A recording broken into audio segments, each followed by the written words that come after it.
Welcome, Amber, to the podcast. It is great to have you here.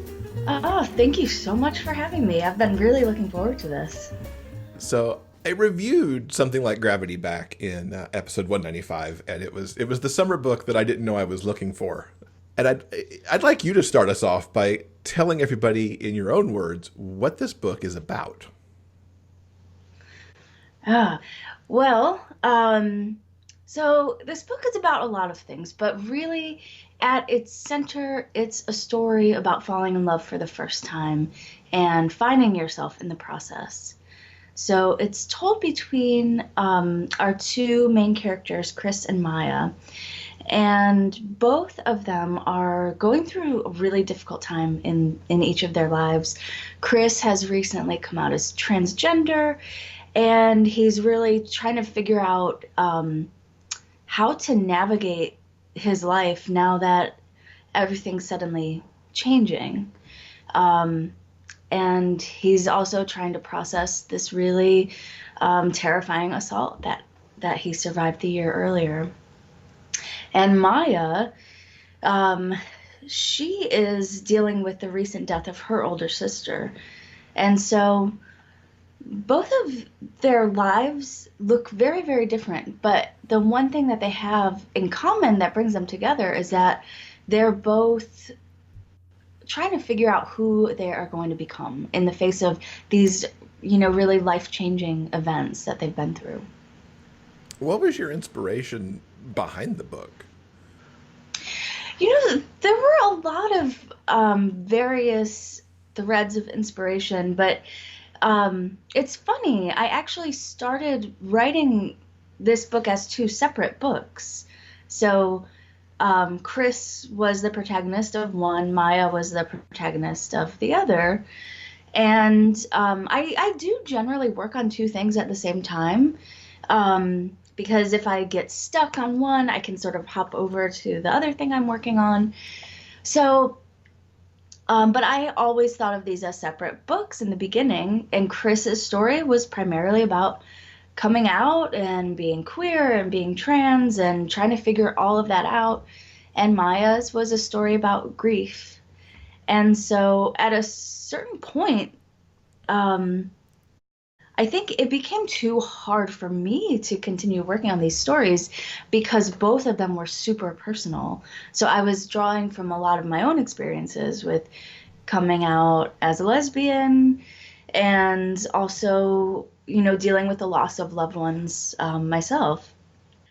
At a certain point, I thought, what can I do to kind of make this easier on myself? And I thought about giving Chris a love interest. And when I started to think about, okay, like, what would be the kind of person that would be really good for Chris and would kind of balance him out and, all of those wonderful things that happen in a relationship. And I immediately thought of Maya, this other character that I was writing. And that's when I realized, oh my gosh, I think these stories were always meant to be one story. And it just took me a while to realize it.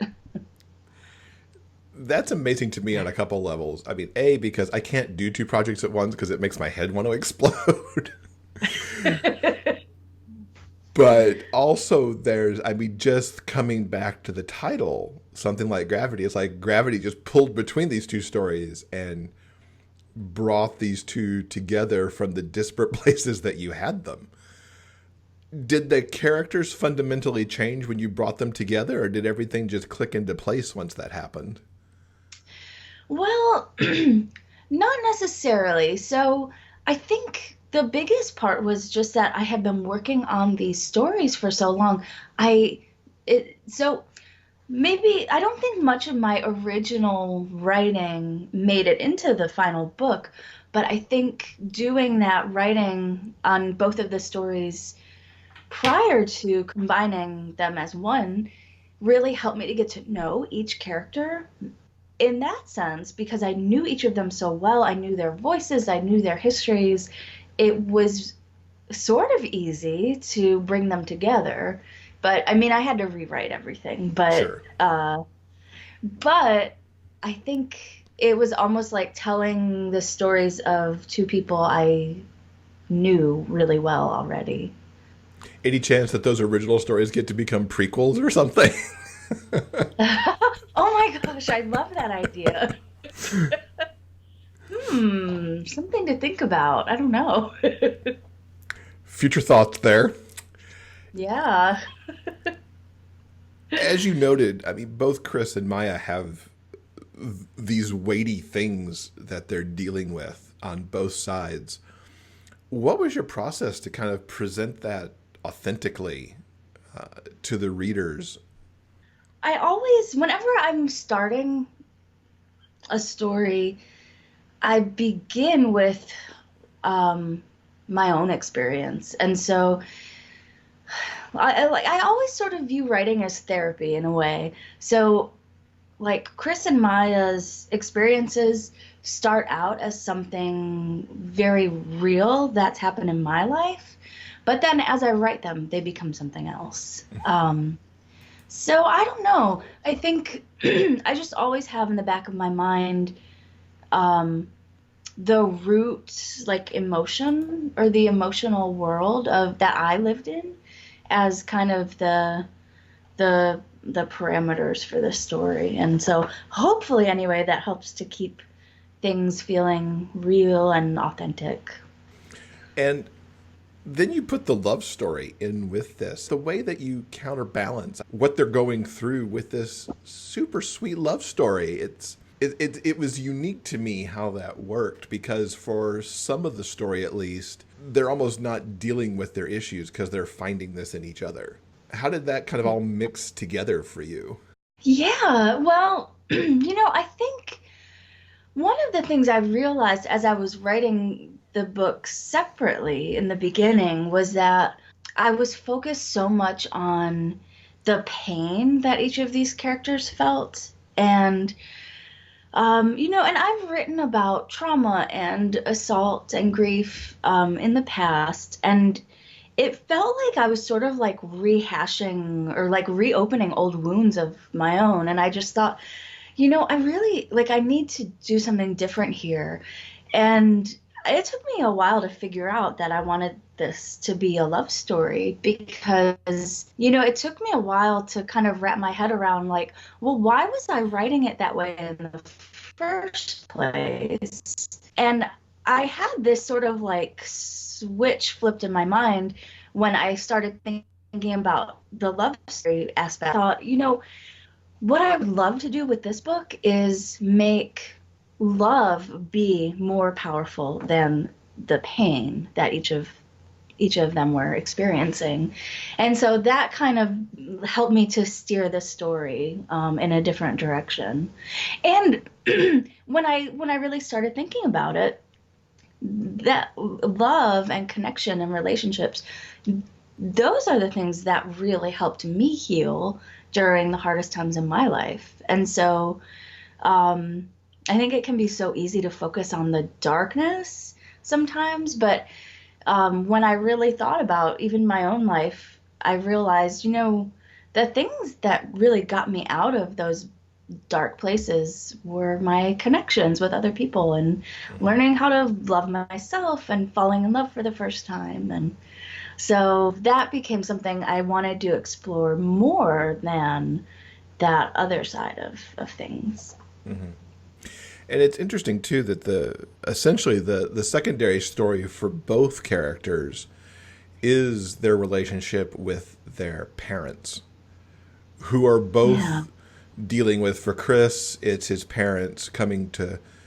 understand, that Chris has come out as trans, and for Maya, they're going through the same grief that she is, having lost their daughter. Yeah. How did you approach like layering that piece in? Because again, you've balanced this out so beautifully, how it just all kind of ebbs and flows together.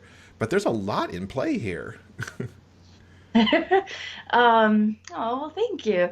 Yeah, I think the family dynamics with each of the characters, I will say that's the one thing that kind of carried over when I was working on these as separate books. And in my original ideas for both Chris and Maya, one of the big things that they were dealing with were these like really complicated family issues that were going on. Yeah, so I think I always knew from the beginning I wanted part of their journeys to be trying to work out all of this like messy, complicated, emotional stuff with their families, um, and with themselves. So yeah, I don't know. I don't really know how I layered it in because I think it was just always in the back of my mind that that stuff needed to be there. Hmm. And I had thought of Chris and Maya's relationship, the way that they grow and discover more about themselves as kind of the framework of getting to the place where they were able to then deal with their family stuff Hmm. because they evolved too. Did you have to do a lot of research? There's certainly in your acknowledgement in the book, you list out a whole bunch of people and things that you looked at to help craft all this. And so it Mhm. seems like there was quite a bit that went on to create the characters and create the situations. And then, as we kind of talked about a little bit, getting it authentically on the page. Yeah, for this book in particular, I really reached out to a lot of different readers, friends, people who have gone through similar things to Chris and Maya. So I had friends who identify as trans or non-binary read different sections of the book, um, looking at Chris's perspective. I even had a professor at one of the universities here in North Carolina really like go through the entire manuscript with a fine-tooth comb because while, in particular, looking at Chris's side of the story, because even though I kind of started with a kernel of my own experience for Chris as a queer person, I'm not transgender, and so I wanted to be very careful that I wasn't doing anything in my narrative and my representation that would be in any way harmful or misrepresenting Chris as a trans man. So that was super, super helpful. And I found that the areas that I was really worried about in Chris's story were not the areas that were pinpointed by my readers as being problematic. I think that really went to show, goes to show it really was important for me to seek out those other perspectives because the things I thought might be issues were not the things that they thought were issues. So yeah, that was a really big process, getting that feedback from those other readers. One of the things I mentioned in my review and that it struck me about the book is sweet love story, two characters with trauma, and yet the book itself kind of felt like this lazy summer vacation where you're. And I think some of it's because of where it's set. So it's set in a small town, and you've got Chris and Maya essentially living on farms, if you will, and separated by this field. And I could just envision hanging out on the porch and just kind of letting the summer kind of go by, bike rides and these adventures they went on where they went to the adjacent town to check things out, Mm-hmm. and it really kind of held the story together and kind of kept it in this very innocent place. Was that deliberate, or did it just happen that way because of how it all pieced together as you were going? That part of the story really was deliberate. Once I started trying to figure out how to weave Chris and Maya's stories together, I really sat down and I did a lot of like pragmatic planning and plotting, which is not something I usually do at all. Um, and I think I knew trying to combine two stories, I really had to like know where I was going because it could get really confusing. So the one of the first things I decided was the setting and the time frame. So I decided I wanted it to take place in a rural North Carolina town, which Carson is fictional, but it's based on a lot of the small towns on the outskirts of Charlotte where I live. But I knew I wanted it to take place across the course of one summer. And I did that partially because of that feel that you're talking about. I really wanted to give Chris and Maia a space where it felt like their lives and their realities are somewhat suspended for a little bit of time so that they could have the freedom to, figure out what they're going to do, figure out how to process everything that's happened in their lives. And I always felt like growing up, like summer is sort of like this weird, like time warp kind of area where like things just, don't happen in the same way as the rest of the year.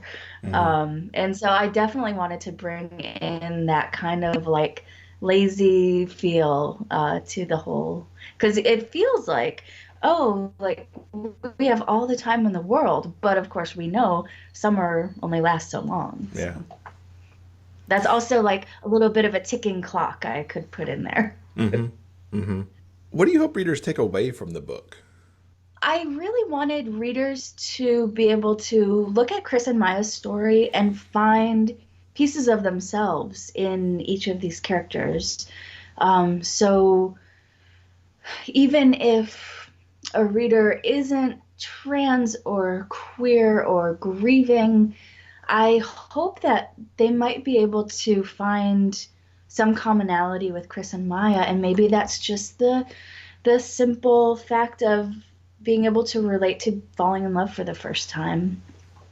But then for people who do identify with the things that Chris and Maia are going through, maybe if the reader is trans or non-binary or going through a major loss or some kind of upheaval in their lives, I would hope that they could look at Chris and Maia as a way of knowing that there are people in the world who understand what they're going through and they're not alone.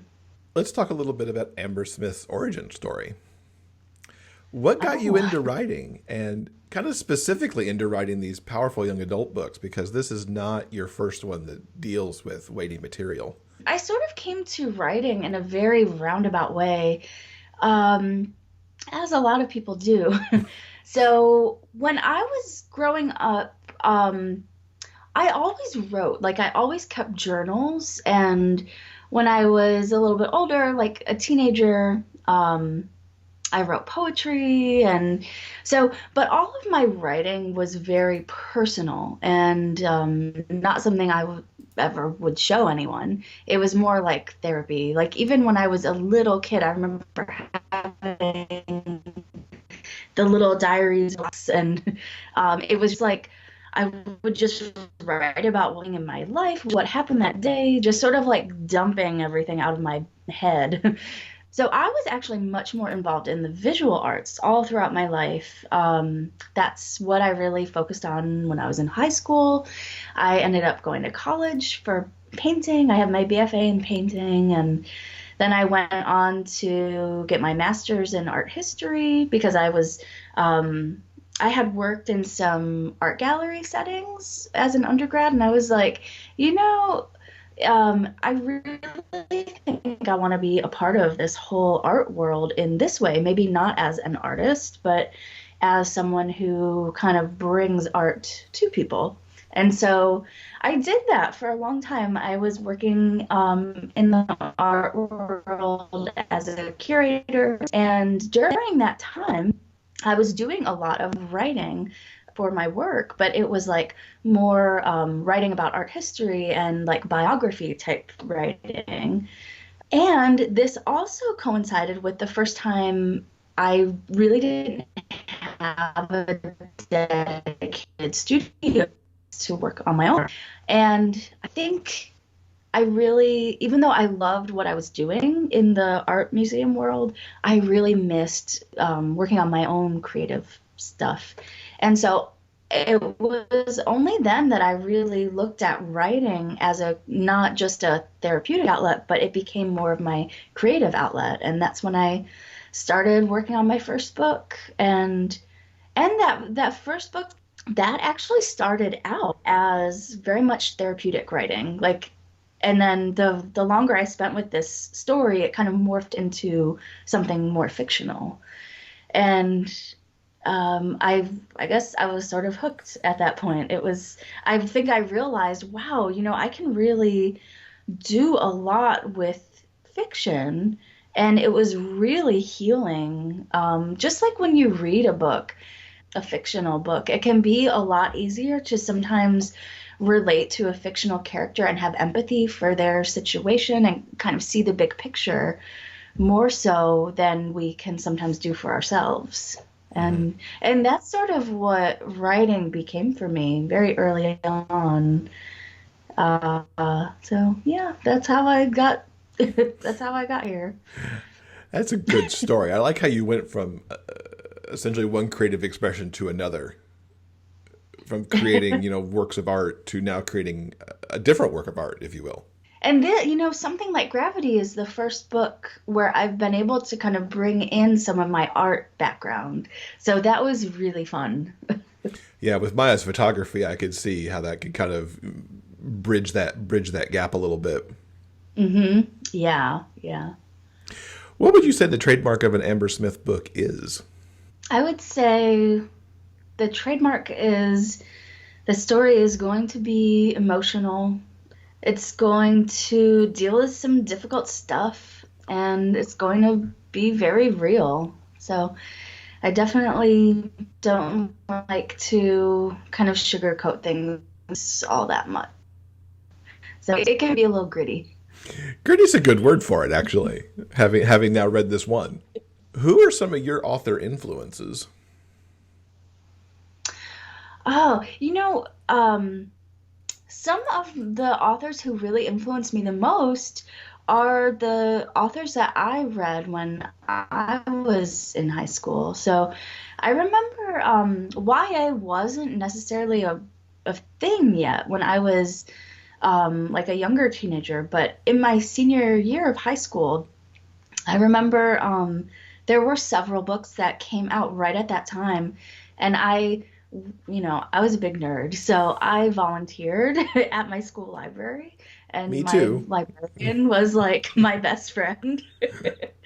So she would give me all of the books that were coming in for me to like take home and read first before anybody else. So I remember reading Speak by Laurie House Anderson, and that book really stands out for me. It just changed my life because I think it was one of the first times I remember feeling like a book truly brought me this deep sense of comfort and like I was seen and understood. I was not alone. And that really stayed with me. And then there were other books that came out right around that time. The Perks of Being a Wallflower. That was a huge book for me too that I read when I was in high school. Let's see, Sonia Sones, her debut Stop Pretending came out, and it was written in verse. And that was also the first time I had read something like that, and it really made an impact. So yeah, I think back to those books I read when I was a teenager, and the ones that really affected me were those ones that were about really serious issues, and they are the ones that made me feel like I was not alone. There was hope. Things could get better. And so I guess that's sort of where I'm coming from now as a writer. Mm-hmm. I think back to, what were the stories I needed when I was a teenager? And what's coming up next for you? Well, I'm not entirely sure. That I have a couple of things in the works. So I'm pretty sure what is going to be next is going to be actually a middle grade book. So going a little bit younger. So that's really exciting. I've been wanting to kind of explore different genres. I think back to middle school was actually a lot more traumatic for me than high school. So it's funny, like, actually, I haven't gone there yet. Interesting. Okay, I look forward to seeing what that could be because I've over time I've read some really compelling middle grade books. Yeah. Yeah, things that have been coming out recently too are just amazing.